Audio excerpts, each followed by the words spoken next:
Elle est là, comme à chaque fois. À chaque nouveau spectacle, Maëlle Poésy est dans son théâtre. Elle accueille le public, salue, sent l'ambiance. Pour elle, être directrice du TDB à Dijon, c'est s'engager totalement.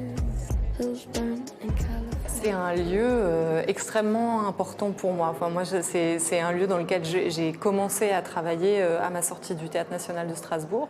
C'est là en effet que sa compagnie Crossroad a créé et joué ses premiers spectacles. Elle y a aussi beaucoup travaillé avec les précédents directeurs. Je ne sais pas si forcément je me serais présentée à la direction d'un autre lieu, mais quand il s'est trouvé que finalement cette direction-là pouvait être envisagée, c'était vraiment évident pour moi de me présenter là. Pour le moment, difficile de voir la touche Maëlle Poésy. La nouvelle directrice est encore en train de construire son programme. Elle devra aussi en faire la promotion. Ce matin-là, entourée d'une partie de son équipe de direction, elle a donc rendez-vous avec une agence de graphisme. Et tu pouvais nous dire un peu le choix de la typo?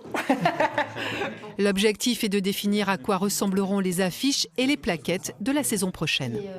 Je peux te dire tout de suite un truc. Pour une affiche de saison, moi je veux du mouvement. Pour moi, les photos de spectacle, en fait, elles accrochent parce que tout d'un coup, tu as l'impression que tu saisis un instant donné d'énergie de quelqu'un et que tu rentres dedans. On avait ce projet d'avoir quelque chose qui est aussi en dehors du théâtre, qui est hors les murs, qui est ouvert sur l'international, et qui est aussi sur le pluridisciplinaire. Je pense que c'est aussi un petit changement par rapport à la programmation qui avait pu être avant.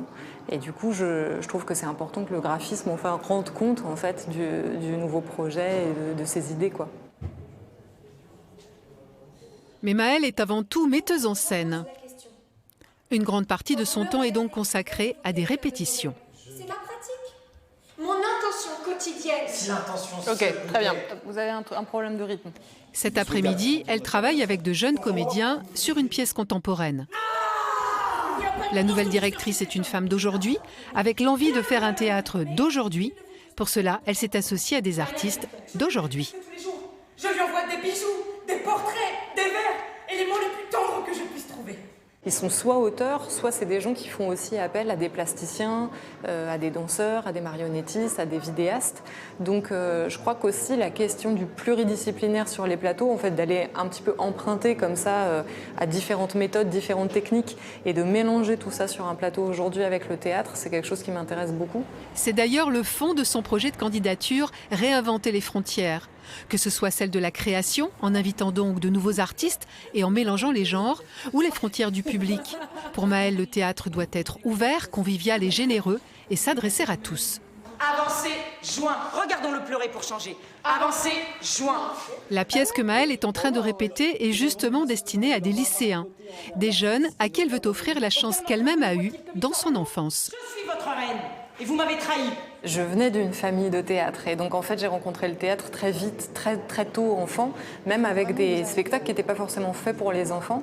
Et du coup je pense qu'en fait dès qu'on peut proposer ça, et donc entre autres aux lycéens ou aux enfants ou aux jeunes adultes, en fait on leur propose une possibilité de regard sur le monde. On ne sait pas la force inconsciente que ça va créer chez eux. Et ça, c'est un peu la surprise et la merveille, c'est qu'en fait, peut-être que c'est la première fois qu'ils vont le rencontrer et ça ne va rien leur faire, et peut-être c'est la première fois qu'ils vont le rencontrer et ça va ouvrir des portes incroyables. Le rêve de Maëlle est là, ouvrir le théâtre à des artistes nouveaux, des thèmes d'aujourd'hui et des publics variés qui partageront le temps d'un spectacle, un moment, ensemble.